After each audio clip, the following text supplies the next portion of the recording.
Good evening, everybody, and thanks for attending the District 6 Budget Briefing Viewing Party. I know we're all sick of virtual events, and there are a million other things you could be doing this evening, so I sincerely appreciate you tuning in and engaging in the civic process. We host this forum to tell you, District 6 residents, how the proposed budget will impact your quality of life in an open and transparent manner. Even before the COVID-19 pandemic started affecting our local economy, our city budget was facing potential cuts due to a forecasted recession on the horizon. And as we have all felt and experienced in our own lives, the health of our economy is still in limbo because of the lasting effect of the pandemic. For example, since the statewide stay-at-home order last year, we have lost out on $250 million in tourist tax revenues, creating a projected budget deficit of $154 million for the upcoming fiscal year that begins on July 1st. This led to the mayor to initially request each city department make significant budget cuts. However, state and federal COVID-19 economic recovery funds have provided some relief. Consequently, the mayor's fiscal year 2020 proposed budget reflects an overall increase of 13.4% over the last fiscal year, allowing our service levels to mostly be maintained. Before we jump into the details of the proposed budget specifically, how the proposed budget specifically affects District 6, it's my pleasure to introduce the city's independent budget analyst, Andrea Tevlin, and the IBA Deputy Director, Jeff Kowar, to give a citywide overview. To say Andrea, Jeff, and the whole IBA team have worked overtime the last few weeks is a vast understatement, and we are incredibly grateful for their diligent and thorough analysis of the city's proposed budget. And we are thankful they have taken part in this presentation each and every year we've been in office. Without further ado, take it away, Andrea and Jeff. Thank you, Councilmember Kate, and thank you for the compliments. We really appreciate them. We're glad that you are including us in this virtual budget town hall tonight, and thanks to your staff for coordinating with us. First of all, there is no more important document at City Hall than the annual budget. Input from the public about priorities is vital and can help significantly to shape the city's annual budget. Thank you. For those of you who are not familiar with the Office of the IBA, our office reports directly to the council, not to the mayor. We were established in February 2006 as part of the voter-approved conversion from a city manager form of government to a strong mayor, strong council form.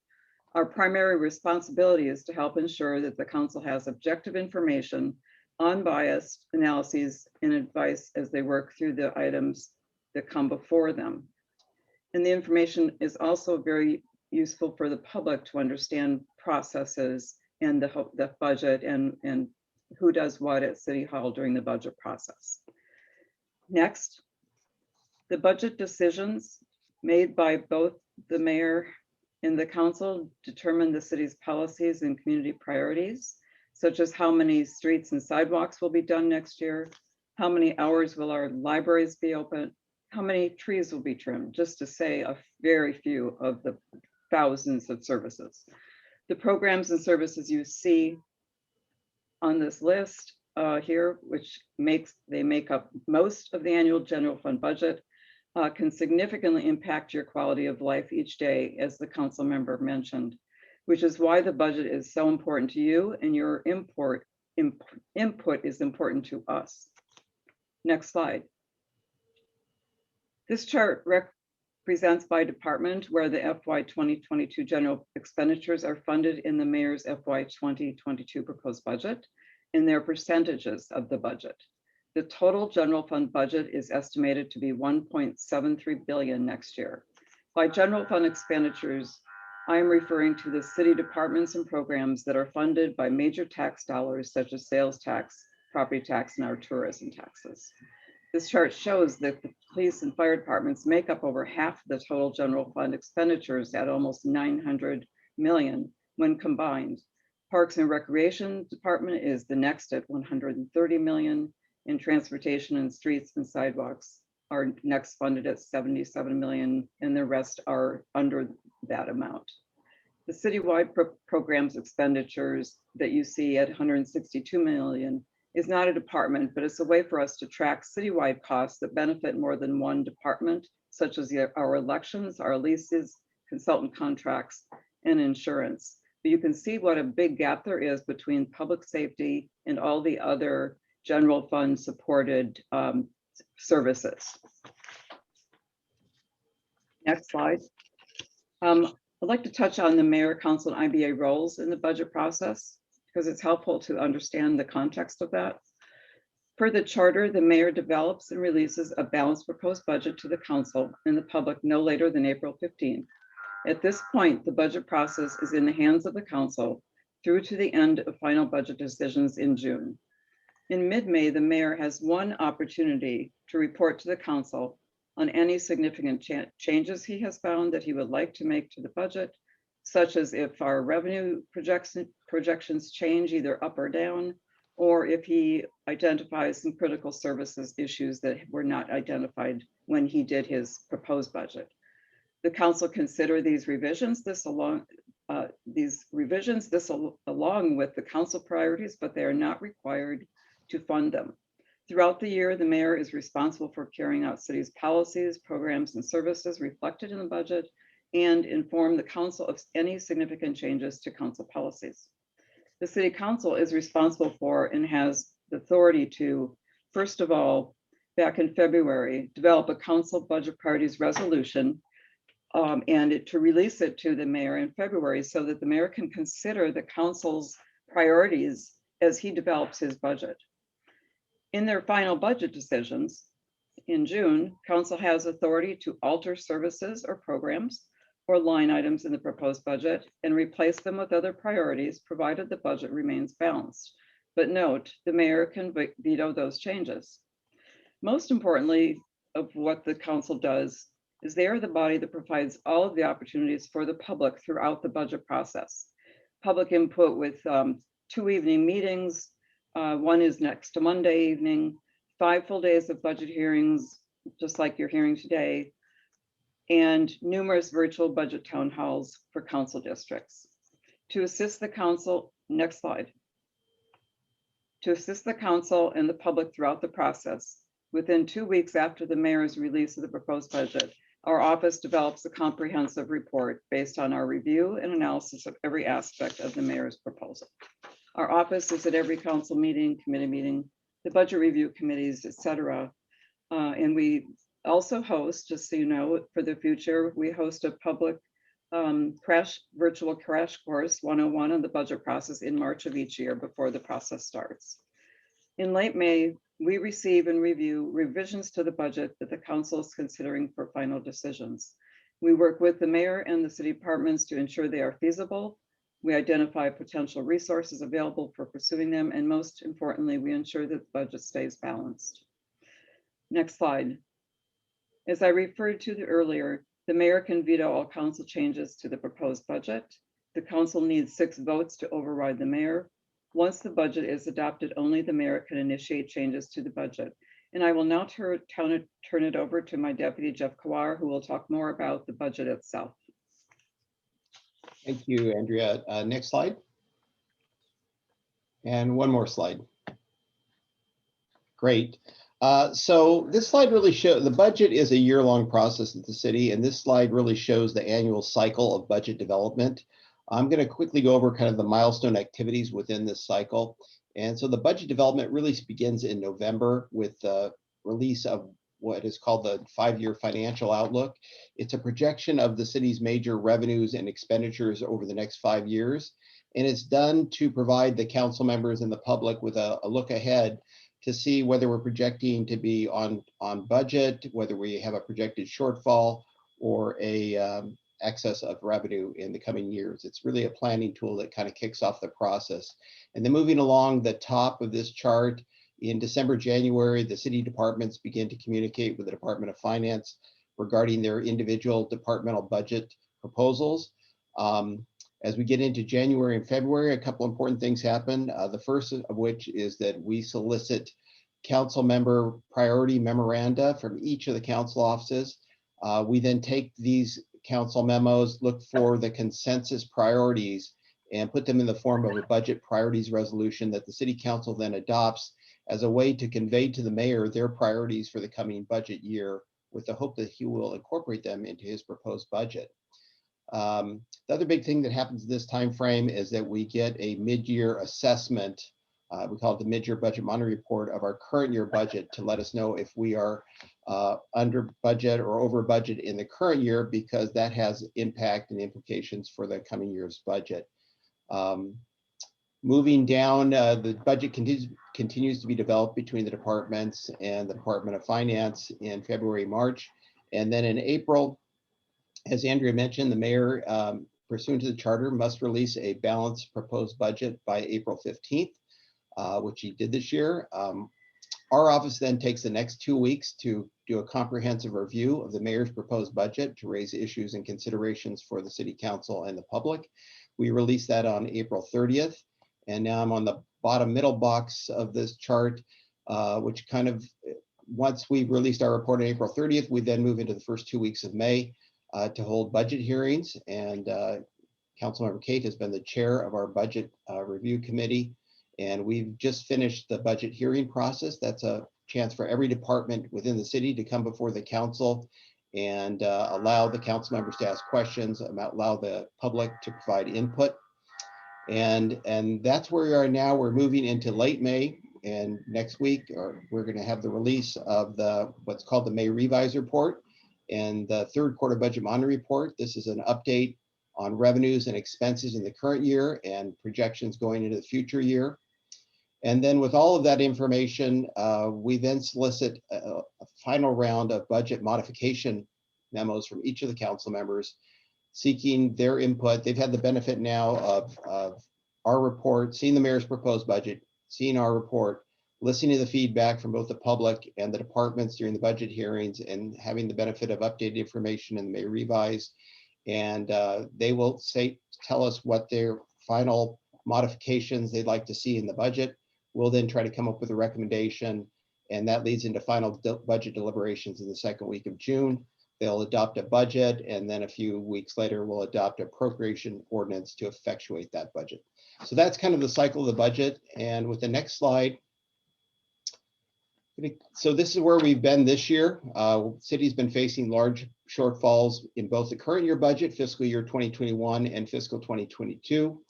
In the current year, we received the mid-year budget monitoring report in February or January, projected a shortfall in the current year of 85.4 million. When we netted out some reserve balances, it's more like 70 million. We then, going back to the 5-year financial outlook, projected a shortfall for fiscal year 2022 of 124 million. We knew that was probably understated, and the mayor corroborated that with his State of the City address in January. The actual deficit was projected to be in excess of 150 million. So we had some large deficits to manage, and very fortunately, we received the federal relief funding from the American Rescue Plan Act. It says 306 million on the slide. We just learned it's actually about 300 million, and it's proposed to be used to both close the deficits in fiscal 21, 22, and fiscal 23. Next slide. So this is just kind of a look back to see how the COVID-19 pandemic has impacted city revenues. And we talk about city revenues. We often refer to our major revenues, which are property tax, sales tax, transient occupancy tax or hotel visitor tax, and franchise fees. And each of those major revenue sources is seen by the different colors in the bars on this bar chart. But the trajectory of revenue growth would be what is seen on this green line had we not had the pandemic. So you can see that there was a constant upward trajectory of anticipated revenue growth. Instead, what we had was the blue line. So you can see we had a significant drop off. It was actually about 100 million in our TOT revenue in fiscal year 2021. And we hope to be recovering going into 22 and 23, but we'll never fully recover it. And so we're very fortunate to have had the American Recovery Act funds, the federal relief funding, to bridge us until our revenues return to pre-pandemic levels. Next slide. So these are the city councils. I mentioned the budget priorities resolution where the council communicates to the mayor their top priorities for the coming year. And these were some of the council's top priorities. Maintain core services like library hours, park and recreation services, to begin to address homelessness and housing in the city. Again, park and recreation, wanted to see community and equity and relief, like rental relief, small business relief, and they did some of that last year's budget, and they're going to do some more with this year's budget. They wanted to see the city begin to address the climate action plan that was developed several years ago, and also created a climate equity fund. They wanted the city to begin to address some of the human capital and employee compensation issues we have at the city. How do we continue to attract and retain quality employees? And they would like to see some restoration of funding for the arts and culture programs. Next slide. So as Andrea mentioned, on April 15th, the mayor released his proposed budget for fiscal 22. It was a balanced budget. It totals about, the general fund budget totals about 1.7 billion. And the mayor used a variety of mitigations to balance his proposed budget. In fact, in order to continue with pre-existing services, add some new services, and account for some increased expenses, he had to come up with about 209 million. The largest source of that additional funding was 141 million from the American Rescue Plan Act. He also used 51 million to close the budget deficit in fiscal 2021, as it shrunk a little bit given some increased revenues. And then there were some additional one-time resources that were used to balance his proposed budget. Next slide.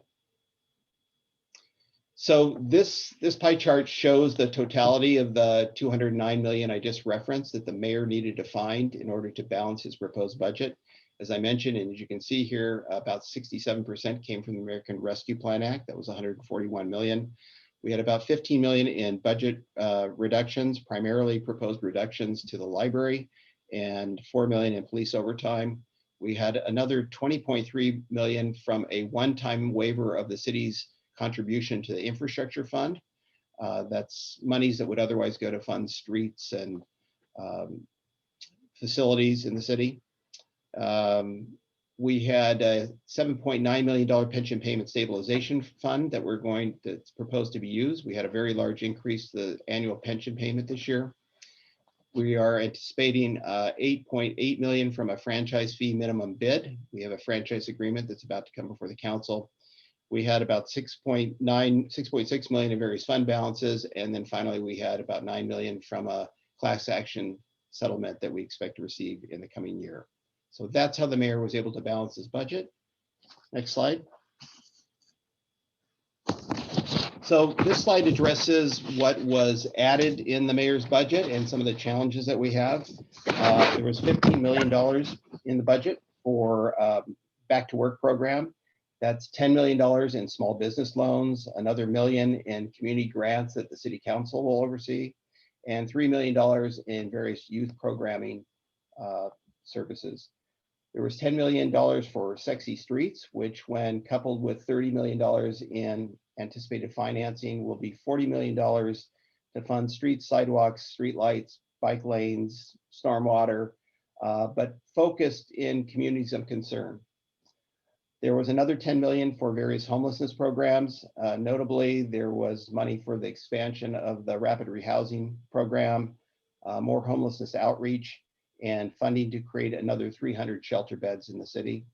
There was 2.5 million for development of a stormwater funding strategy. That would be a long-term plan to address a major capital need that we have at the city, and that's to address stormwater funding stormwater requirements.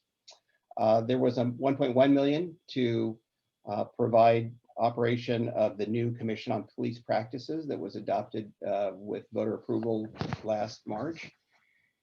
But we still have some significant issues. Included is the 36.8 million in increases for the mandatory general fund pension contributions that we have to make every year, largely attributable this year to actuarial assumptions and investment returns being lower than were anticipated. And we have we continue to we have a proposed reduction for libraries, which the mayor has now proposed to address with his May revised report coming out next week. Next slide. So I mentioned that most of the council members' budget priorities were addressed to a certain extent within the proposed budget, but certain priorities were not. Notably, the library hours that were significantly reduced. We also have a penny for the arts funding goal for the arts programs in the city, and continue to be below targeted levels there. We had across the board efficiency reductions, which can lead to reduced services like weed abatement. And there was no funding for new parks or improvements to recreation facilities in this year's proposed budget. Next slide. So we continue to have some big challenges in the years ahead. We don't know when we're going to fully recover from COVID. How quickly our tourism economy will recover will have a lot to do with our budget capacity in the coming years. We continue to have a very large backlog of deferred maintenance and capital projects. We have a capital outlook that's done every year. It projects for the next 5 years what are anticipated sources and expenditures for large infrastructure projects. We have about a $3 billion backlog there. All of it is general fund infrastructure. We continue to be challenged to determine the appropriate levels of services in certain operating departments, notably the library and police. City employee compensation continues to be a challenge that the council is trying to address. Again, trying to get the appropriate level of compensation to retain and attract quality employees. And then finally, the council continues to seek to discover new ongoing sources of revenue to cover ongoing budgetary needs like salaries, infrastructure, new facilities in the city. So those are the challenges that continue to be faced. And next slide. So these are the key dates or next steps in the process. As Andrea mentioned, we are through our budget hearings, but there is one more public budget hearing on May 17th. We're through the budget hearings. The mayor is going to release his May revision and third quarter budget monitoring report on May 18th. And then on May 20th, the Budget Review Committee, chaired by Councilmember Kate, will hear the presentation of those two reports. On May 26th, the council members will submit their final budget modification memoranda to our office. And then on June 9th, we'll issue our report with recommended revisions for the council to consider in taking their final action, which will be on June 14th when they'll adopt the budget for the coming year. And then finally, on June 29th, we will, the council adopt their appropriation ordinance to effectuate the budget for the coming year. Next slide. One more, please. So more information on the city's budget can be found on our website. It's listed here. A couple things that might be of interest. We have a citizen's guide to the proposed budget, or to the budget process. And we also have a citizen's guide to the infrastructure budgeting process. And all of our reports and some other resources can be found on our website. And one more slide. Just other ways to reach us here. So we're always available to answer any questions the public might have, and would invite you to visit our website. And with that, that concludes our presentation, and I will turn it back to Councilmember Kate. Thank you very much, Andrea and Jeff, for that presentation. And now we're going to get into the specific ways District 6 will be affected by the fiscal year 2022 proposed budget. As Andrea mentioned, our citywide budget totals over $4.5 billion.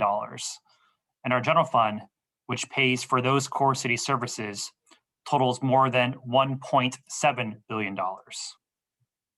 Last year, the city allocated $18 million in COVID relief funds to support our small businesses. It was an important effort to try and save our small businesses and ensure they could keep their doors open. We're happy to say that 350 D6 businesses received funding totaling nearly $3 million. Next slide, please. We are continuing to advocate for key infrastructure projects throughout District 6. And we're excited we've been able to partner with all of you to communicate those priorities to Mayor Gloria. While there are a lot of projects currently in process throughout the district, we're awaiting one key action that we're hopeful occurs before the end of June to get some of these projects the last bit of funding they need to begin. Earlier this year, the city approved the issuance of over $50 million in bonds to go toward key infrastructure projects throughout the city. We now need to approve the list of projects that will be receiving those funds. We will be advocating that the projects on that list include the reconstruction of Gold Coast Drive and Parkdale, the completion of the much needed improvements of Olive Grove Park, and the last bit of funding needed to complete phase 1 of the improvements at Hickman Field. We always like to provide D6 residents with the progress when it comes to fixing our streets and sidewalks. So this past calendar year, we were able to repair 12 miles of streets and over 10,000 potholes. With $130 million in the proposed budget dedicated to road repairs, we will continue to advocate for the improvements to the streets you want fixed. While we know the mayor has dedicated $40 million in this funding to districts 4, 8, and 9, we're going to keep advocating a large portion of the remaining funds come to District 6. While I just mentioned a few of the park projects waiting on funds, there are other projects that have recently been completed and also about to get started. We're hopeful to soon be finishing up on the upgrades at Canyonside Park, and Spectrum Neighborhood Park was recently completed. And we're hopeful to start on 2 joint use parks in Mira Mesa in the summer. The proposed budget includes $4 million in cuts to police overtime, which will result in reduced staffing and service levels within the Neighborhood Policing Division and Clean SD program. But we have seen an increase in the number of sworn officers since last year. The proposed budget does not include any cuts to the number of officer positions or removes any ability to hire new officers if any officers retire in the coming year. We're continuing to see a large number of calls for service with good response times for emergency calls. We have brought down the response times for non-emergency calls, but the chief has acknowledged an increase in the number of non-emergency calls over the past year. And that same theme of increased calls also applies to our fire department.